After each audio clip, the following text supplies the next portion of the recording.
Remember when you could tell exactly where someone was from just by cracking open their beer?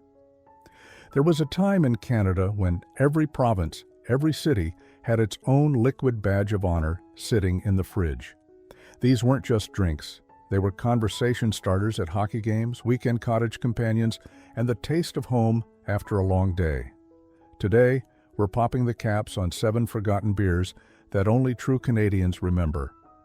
Maybe you grabbed a Calgary Beer after Stampede, nursed a Bradings during a Senators game, or watched your old man crack open an O'Keefe Extra Old Stock while fixing the snowblower. From coast to coast, these brews told the story of who we were as neighbors, as regions, as Canadians. But then came the mergers, the closures, and the great beer shakeup that changed everything. Which of these lost legends do you remember most? There are 7 Calgary Beer. Let's start our journey in Alberta with Calgary Beer, a brew that wore its Western pride like a badge of honor. Picture that distinctive brown stubby with the horseshoe and buffalo crest, red and cream labels that looked like they belonged on a cattle brand. This wasn't just beer, it was liquid cowboy culture. The Calgary Brewing and Malting Company knew exactly what they were selling. This was a clean prairie export lager that showed up at rodeo after-parties and backyard barbecues during Stampede week. Dad would grab a cold 6-pack from the corner Safeway, toss it in the galvanized tub while Hockey Night in Canada's pregame show hummed on the old Zenith TV. The label looked official, Western, authentically Albertan. But Calgary Beer's reign on the prairies couldn't survive the corporate beer wars of the 1980s. Sales started weakening in the mid-80s as national brands muscled in on local territory. Then came the knockout punch. Carling O'Keefe pulled Alberta distribution in 1985. When the massive Carling-Molson merger happened in 1989, Calgary Brewing was wound down entirely. Production got centralized, and just like that, the horseshoe disappeared from regular shelves. Another piece of regional Alberta identity got absorbed into the great Canadian beer machine. 6. Bradings, Ottawa. Head east to Ottawa, where Bradings ruled the taps in lower-town taverns and government worker watering holes. That cream-colored label with the serif Bradings wordmark felt both official and local, like it had been personally approved by Parliament Hill but brewed by your neighbor.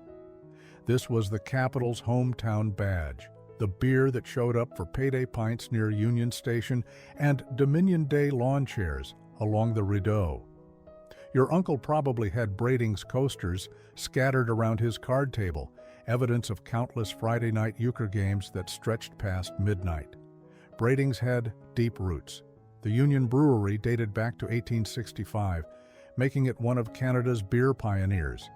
But pioneer status couldn't protect it from the great Canadian brewery consolidation of the mid-20th century. When Canadian breweries started their merger spree with Carling O'Keefe, overlapping regional brands became redundant. Bradings got phased out during the 1970s portfolio rationalization, another casualty of efficiency over identity. For 5 O'Keefe Extra Old Stock. Now here's a beer with some muscle behind it. O'Keefe Extra Old Stock, EOS to those in the know, was the strong one, hiding in basement fridges across Ontario. That bold, blocky typography on the can screamed serious business, and the deep amber pour delivered on the promise.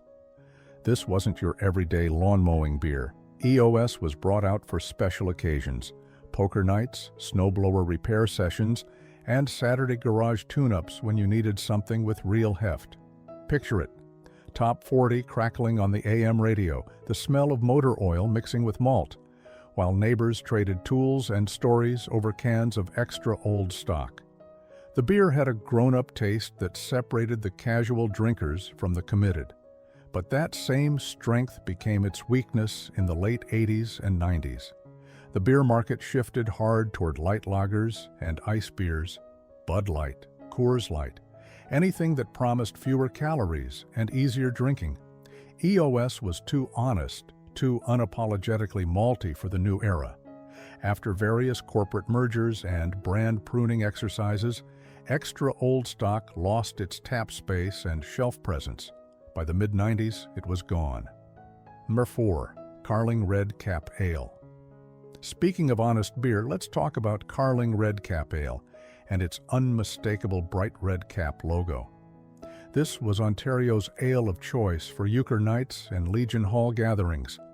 Dad's Ale, with a slightly breadier nose and proud mid-century graphics that belonged on pub mirrors. Red Cap was a fixture in the stubby era, when beer came in those squat brown bottles that fit perfectly in your hand. You'd find it behind the bar at Junior A hockey games, rings of condensation marking wooden tables scattered with peanut shells and ashtrays. The Red Crown logo became as familiar as the CN Tower, a symbol of unpretentious, reliable Canadian brewing. But Red Cap's fate was tied to two unstoppable forces: the death of the stubby and the corporate preference for high-volume lagers. When the stubby bottle era ended in the early 80s, replaced by tall boys and cans, many traditional ale brands lost their visual identity. Red Cap tried to make the transition, but national portfolios were focusing on mainstream lagers that could sell coast to coast. The ale got deprioritized, then discontinued, region by region. By the late 80s, Ontario's red badge of ale had quietly faded from most beer stores. Number 3, Northern Ale and the Draft Ball. Here's where Canadian beer innovation met Northern Ontario ingenuity. Northern breweries didn't just brew beer, they invented a party trick that turned living rooms into taverns. The Draft Ball, a plastic spherical container that brought genuine draft beer to places where kegs couldn't go. Picture this revolutionary concept: a round bar-style keg, small enough for your cottage but big enough to serve a crowd. Northern's moose and shield graphics promised authentic Northern Ontario brewing, but the Draft Ball was pure genius. Suddenly, fish fries on Sault Ste. Marie docks had real draft beer chilling in the lake shallows, tied to a rope like some kind of alcoholic anchor. Northern Ale itself was a solid regional lager, but the Draft Ball made it legendary. Camp roads, hunting lodges, and backyard parties across Northern Ontario discovered the joy of draft beer without the hassle of traditional tap systems.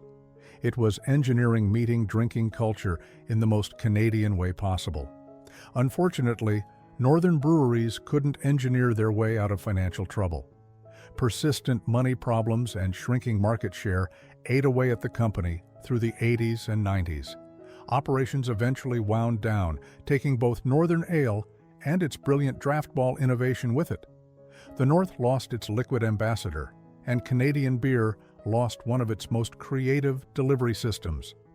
The 2 Dow Kingsbeer Lager. Travel to Quebec, where Dow Kingsbeer ruled the dépanneur shelves with its crowned word mark and mustard yellow cartons. This was no-nonsense Quebec lager, the beer your grandpapa called reliable, as he grabbed it with his newspaper and chips on the way home from work. Kingsbeer represented a different kind of Quebec beer culture. Not fancy, not trying to impress anyone, just solid lager that showed up at 1970s apartment balconies in Hochelaga. Picture chrome lawn chairs, the radio calling Expos innings in French, and Kingsbeer caps clicking into glass ashtrays as neighbors debated politics and baseball late into summer evenings. The brand felt permanent, like it had always been there and always would be. But Kingsbeer's parent company, Dow Breweries, carried baggage that would eventually sink the whole operation. The late 1960s additives scandal, we'll get to that story in a minute, destroyed consumer trust in the Dow umbrella brand. Even though Kingsbeer wasn't directly involved, the reputational damage spread to every label in the Dow portfolio. Through the 70s and 80s, portfolio consolidation and lingering consumer suspicion quietly pushed Kingsbeer off Quebec shelves. By the 80s, the crown had lost its kingdom. First one, Dow Ale. And now we reach the most dramatic rise and fall in Canadian beer history, Dow Ale. In the mid-1960s, this golden white scripted beauty was Quebec's favorite beer. You'd see the neon Dow signs glowing in bowling alleys and taverns across the province, frosted glasses lined up on bar rails, jukebox yay hits providing the soundtrack to Friday paychecks and five-pin bowling clatter. Dow Ale felt modern, crisp, perfectly suited to Quebec's growing urban culture. The brand was on top of the world, dominating market share and becoming synonymous with Quebec beer culture itself. Then came 1965, and everything changed overnight. The scandal that destroyed Dow Ale reads like something from a medical thriller. The brewery had been using cobalt sulfate as a foam stabilizer, a common practice at the time. But something went wrong with the concentration levels. Beer drinkers, particularly heavy consumers, started developing cardiomyopathy, a serious heart condition. The link was eventually traced back to cobalt poisoning from Dow beer. The headlines were devastating. Mystery heart cases became front-page news across Quebec. The provincial government got involved. Doctors issued warnings. The brand that had been Quebec's beer of choice became a public health nightmare almost overnight. Even after Dow cleaned up its production process and the immediate health crisis passed, the damage was irreversible. Consumer trust, once broken, couldn't be rebuilt with advertising or apologies. Through the 70s and 80s, ownership changes and corporate retrenchment gradually phased out the Dow labels. By the late 90s, Dow Ale, once the king of Quebec beer, had disappeared entirely from store shelves.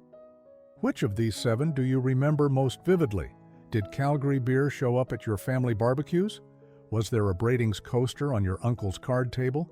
Did you ever see that legendary Northern Ale draft ball in action? Drop your memories in the comments below, and subscribe if you want more forgotten pieces of Canadian culture and the stories behind why they disappeared.